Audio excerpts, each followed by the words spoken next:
Sì, un altro intervento e poi... Sì, io mi permetto prima di fare due flash sul tema della tutela ai minori nel Veneto, di recuperare un concetto di carattere generale che mi sembra sia indispensabile fare, l'hanno già fatto altri negli interventi, ma mi sembra la questione di sostanza. Perché ho l'impressione che noi rischiamo, se concentriamo esclusivamente, non è il caso nostro, però il rischio io lo vedo, l'attenzione sul taglio delle risorse, cadiamo in una trappola che ci è stata tesa.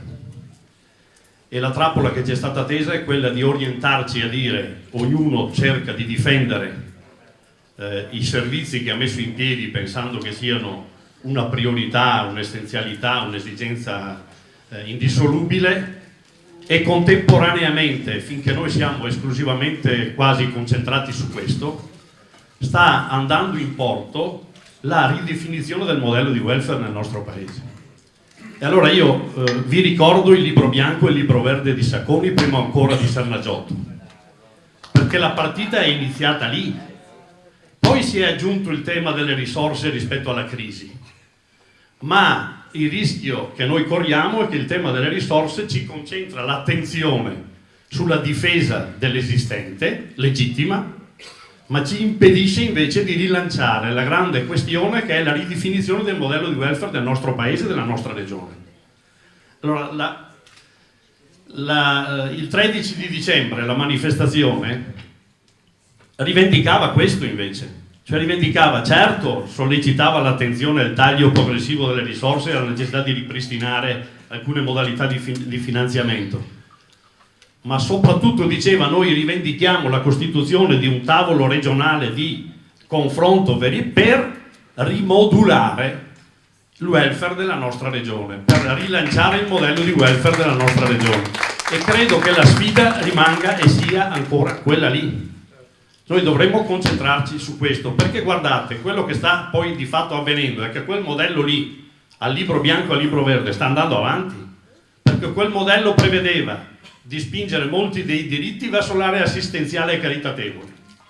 E allora qui scatta il grande problema del rapporto tra il sociale organizzato e professionale e il volontariato, una lotta tra poveri.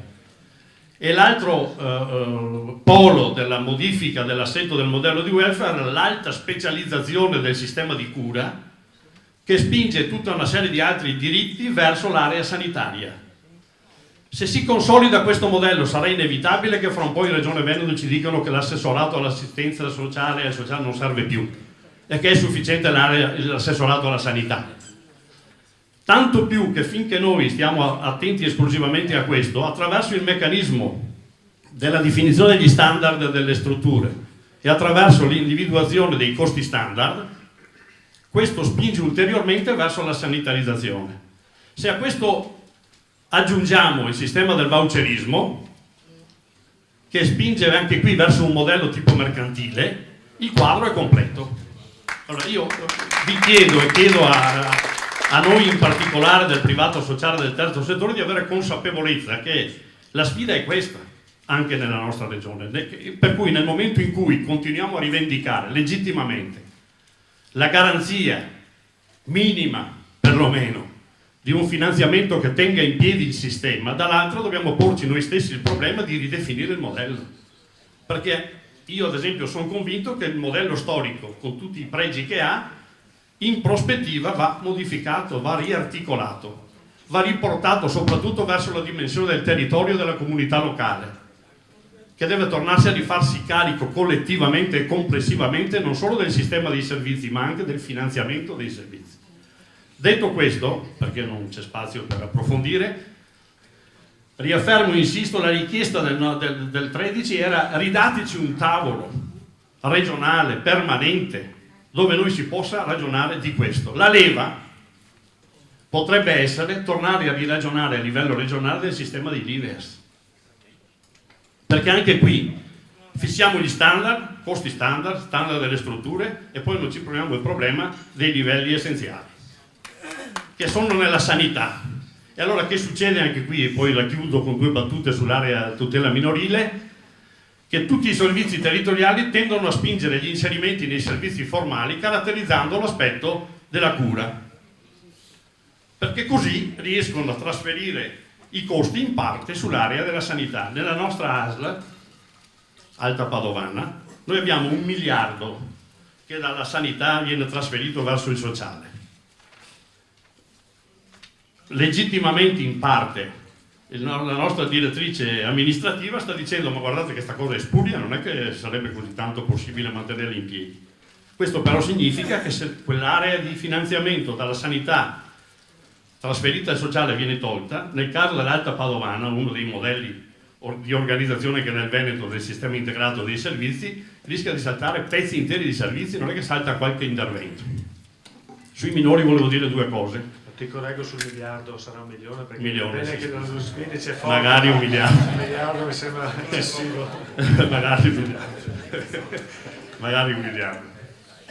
E sui minori volevo dire 2 cose, una delle quali è già contenuta nelle proposte che il PD fa a livello di bilancio regionale. Una è quella legata ai centri anti-abuso e maltrattamento. Prima veniva citato, avevamo 5 centri nel Veneto, sono stati ridotti a 2. La loro finalità è stata ridimensionata perché diventano solamente centri di diagnosi e non più di presa in carico, perché la presa in carico viene trasferita di fatto sulle amministrazioni locali, sui servizi territoriali. Anche in questo caso stiamo assistendo di fatto a far pagare attraverso surrettiziamente il problema dei costi ai soggetti più deboli le nostre contraddizioni. Io credo che ad esempio una delle cose che potremmo inserire nell'area della tutela minorile dentro nel bilancio della regione è ripristinare la situazione antecedente, riassegnando competenza anche di presa in carico e riallargando da 2 a 5 i centri. Secondo problema, questo è già nella vostra richiesta. Scusate, si tratta di 400.000 euro. Esatto. Abbiamo quantificato. Esatto. E siamo in questa situazione per 400.000 euro. E l'altra cosa che già però ne ho visto nel vostro programma rispetto al bilancio della regione è un riavviare il finanziamento del piano infanzia, adolescenza e famiglia, perché è quello che permette di avere risposte rispetto alle accoglienze, non solo verso le comunità ma anche verso l'affido, e permette anche di riattivare probabilmente una serie di servizi cosiddetti di bassa soglia che sono più verso l'area della prevenzione al disagio e alla fatica dei minori e delle famiglie. Grazie Lucio. E voi avete le nostre proposte nella pagina retro del Deplian che vi è stato consegnato all'ingresso, quindi trovate le proposte specifico area per area.